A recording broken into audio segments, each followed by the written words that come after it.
Sir डॉक्सीटाइलोसिन, टिलमाइकोसिन और अमेंटाडिन कैसे काम करती है? सांस के मसाइल को कैसे ठीक करती है? रेशा कैसे ख़त्म करती है? इसका वे ऑफ वर्किंग क्या है? अच्छा, देखें आपने दो तीन चीज़ें मिक्स कर दी। एक तो जो अमेंटाडीन है वो क्लेम की जाती है एज ए एंटीवायरल, स्पेशली लोग समझते हैं शायद हर वायरस के लिए, लेकिन ये एवियन इन्फ्लुएंजा जो पैथोजन टाइप ए है उसमें मोर्टेलिटी को कुछ परसेंटेज तक कम करने की सलाहियत रखती है, ज़्यादा नहीं। एक तो ये सारे वायरसेस के ख़िलाफ़ नहीं है, ये जहाँ तक मेरी इंफॉर्मेशन है, मे बी मैं रॉन्ग हूँ तो आप इसको कंसल्ट कर सकते हैं रेफरेंस। दूसरी चीज़ आ गई, आपने फरमाया कि टाइलोसिन, डॉक्सीसाइक्लिन और टिलमाइकोसिन। देखिए जो टिलमाइकोसिन है वो भी टाइलोसिन की फैमिली से एक डेरिवेटिव है। ये केमिकल्स हैं, इनके डिफरेंस से टिलमाइकोसिन एक अलहदा साल्ट है, लेकिन ये इसी फैमिली से डेरिवेटिव है।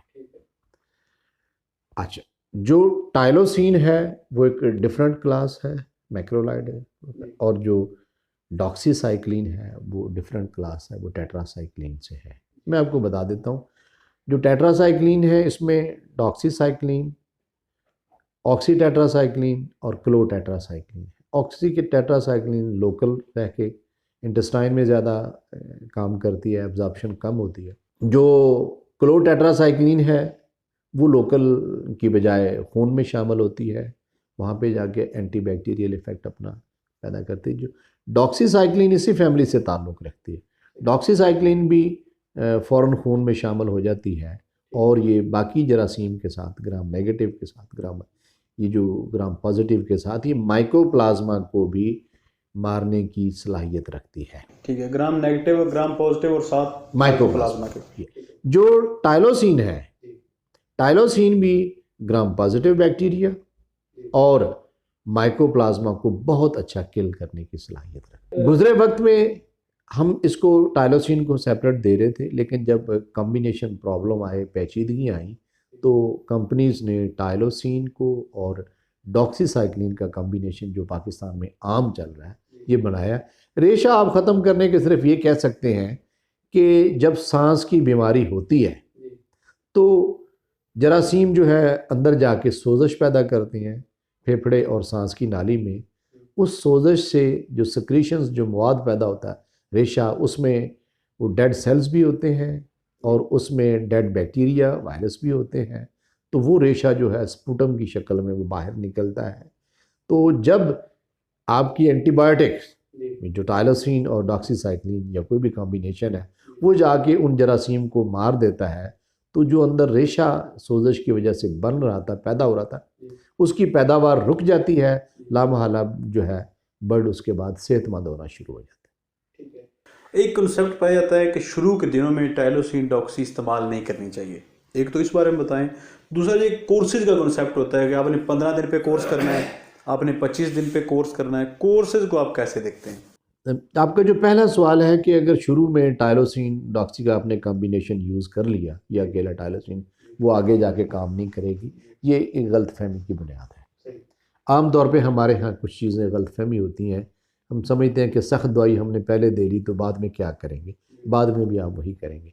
देखिए बात यह है कि अगर आपके फार्म पे, आपके फ्लाक में वो जरासीम, माइकोप्लाज्मा और दूसरे जो जरासीम है, अगर वो शुरू में आ रहे हैं, आपके पास हिस्ट्री मौजूद है या किसी भी ज़रिए से वो आ रहे हैं, तो आपको ज़रूरत है उनको उस वक्त ख़त्म करने की। अगर वो आपका प्रॉब्लम नहीं है तो फिर आपने जब उसकी प्रॉब्लम हो उस वक्त उससे इलाज करना है। आपका अगला सवाल ये है कोर्स। देखिए कोर्स कोई चीज़ नहीं होती। ये उस वक्त की बात है जब कंट्रोल फार्मिंग में प्रॉब्लम शुरू हुई, ऑलमोस्ट कोई 2010 के राउंड अबाउट, तो माइकोप्लाज्मा के इशू आए।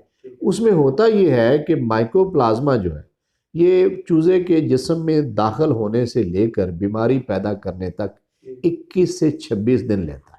सही। अगर आपके डे फर्स्ट पे चूज़ा आया, वहाँ पे जरासीम एंटर हो गए, तो वो 21 या 26 दिन पे अलामात ज़ाहिर करेगा। तो लोग ये कहते थे कि हम फ़र्ज़ कर लेते हैं कि डे फर्स्ट पे या डे सेकंड पे हमारे यहाँ प्रॉब्लम जरासीम दाखिल हो गया, ये बीमारी पैदा करेगा 21 दिन पे। हम 20 दिन पे इसको माइकोप्लाज्मा के अगेंस्ट एंटीबायोटिक दे देते हैं 3 या 4 दिन बीमारी ज़ाहिर होने से पहले, और इसके बाद हमारा फ्लाक ठीक चलेगा। तो इसको लोगों ने कहा जी हम ये कोर्स करवा रहे हैं, बुनियादी तौर पे एक इलाज था। अच्छा, लेकिन अगर आप किसी भी वजह से आपको इन्फेक्शन पीछे से ट्रांसफ़र हो रही है तो ये आपको 21 दिन पे नहीं जाने देगा, ये इससे पहले प्रॉब्लम आएगी। लिहाजा जब भी आपके फ्लाक में बीमारी की अलामात ज़ाहिर हों तो आप उस वक्त उसका प्रॉपर जो है इलाज कर लें। बीमारी की अलामात बैक्टीरियल बीमारी में बीमारी ज़ाहिर होने से पहले जो आप दवाई देते हैं वो फजूल चली जाती है। आप दवाई बंद करते हैं, बीमारी फिर आती है, फिर शोर ये होता है कि जी दवाई ने काम नहीं किया। भाई दवाई क्या काम करेगी? दवाई ने उस मखसूस बैक्टीरिया के अगेंस्ट काम करना है। आपके फ्लाक में वो बैक्टीरिया था ही नहीं, आपने एहतियातन दवाई दे दी, वो एहतियातन दवाई ज़ाया होगी। मेडिसिन में और वैक्सीन में ये फ़र्क है। वैक्सीन ने इम्यूनिटी बनानी है, मेडिसिन ने उस जरासीम को देन एंड देयर ख़त्म करना है। लिहाजा जब भी आपके फ्लाक पे प्रॉब्लम आए, चाहे वो आपके 10वें दिन पे आए, चाहे वो आपके 40वें दिन पे आए, बीमारी की पहली अलामात देखकर आप इलाज करें। बग़ैर अलामात के आप उसका जो भी इलाज करेंगे उसमें आपके पैसे का ज़या होगा, आपके मुर्गी को वो स्ट्रेस होगी और किसी को उसका कोई फ़ायदा नहीं होता। ठीक है सर। दूसरा, सांस की बीमारियों में लोग देसी चीज़ें इस्तेमाल करते हैं, एक काढ़ा सा बनाते हैं, उसमें पुदीना हो गया, अदरक, जवाइन, लहसुन, ये चीज़ें लोग इस्तेमाल करते हैं। इसको आप किस हिसाब से देखते हैं? क्या इफेक्टिव है? मैं ये अर्ज़ कर दूं कि हम अलामात को दूर करने की कोशिश करते हैं।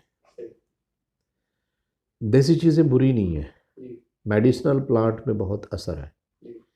सवाल ये पैदा होता है कि क्या आपने मेडिसिनल प्लांट के असर को स्टडी किया? क्या आपने कैलकुलेट किया? क्या आपके पास वो साइंटिफिक चीज़ें अवेलेबल हैं? अगर आपके पास साइंटिफिक वैलिडेशन नहीं है, आपको नहीं पता कि आपने ये जो पुदीना या अदरक या आपने सफ़ेदे के पत्ते यूज़ किए हैं, इसमें वो एक्टिव इंग्रेडिएंट है भी कि नहीं जो ये काम करता है। ये जो आप काढ़ा बना के दे रहे हैं, क्या उसके अंदर आपके मतलूबा जो इंग्रेडिएंट हैं वो आए हैं? आए हैं तो कितने हैं? आपके बर्ड की रिक्वायरमेंट क्या है? ठीक है, तो ये चीज़ें जो एक फार्मास्यूटिकल इंडस्ट्री का जो डोमेन है, जहाँ पे फार्मासिस्ट इन चीज़ों को स्टडी करके साइंटिफिक तरीके से मेडिसिन बनाते हैं, ये उनका काम होता है। फार्मर अगर अपने फार्म पे ये चीज़ें बैठ के करता है तो उसको टेक्निकली कोई फ़ायदा नहीं होता। पैसे का ज़या, तवज्जो का ज़या, और आपका जो केस है वो लेट हो जाता है। दिल को तसल्ली मिलती है, दिल को आपकी तसल्ली होती है, क्योंकि ये ज़ाती तसल्ली का काम होता है। Farmer with in the boundary wall या सुपरवाइज़र अपनी निगरानी में करवा रहा होता है, फार्मर भी करता है, सुपरवाइज़र भी करता है। तो वो ये सीना गज़ट चीज़ें होती हैं जिसमें साइंस इन्वॉल्व नहीं होती। साइंटिफिक बेसिस पे आपके पास मार्केट में प्रोडक्ट्स अवेलेबल होती हैं जिनके अंदर यही इंग्रेडिएंट साइंटिफिक तौर पे रिक्वायर्ड क्वांटिटी में मौजूद होते हैं। आप उनको यूज़ कर सकते हैं। इस पे अगर आप पैसा ज़ाया कर रहे हैं, कुछ लोग जो थोम है, लहसुन, वो बहुत डालते हैं। देखिए, आप थोम, कच्चा थोम जो है ना, उसकी 1 या 2 तुरियां आप खा नहीं सकते। वहाँ पे आप मन के हिसाब से उसको कूट के, छान के आपने पानी में डाल दिया। आपने सोचा तक नहीं कि बर्ड की ज़बान पे क्या गुजरी होगी, उसके इंटेस्टाइन में क्या हुई होगी। आपने ये नहीं देखा, आपने उसके इंटेस्टाइन को डैमेज कर दिया, आपने उसकी फीड इनटेक को डिस्टर्ब कर दिया।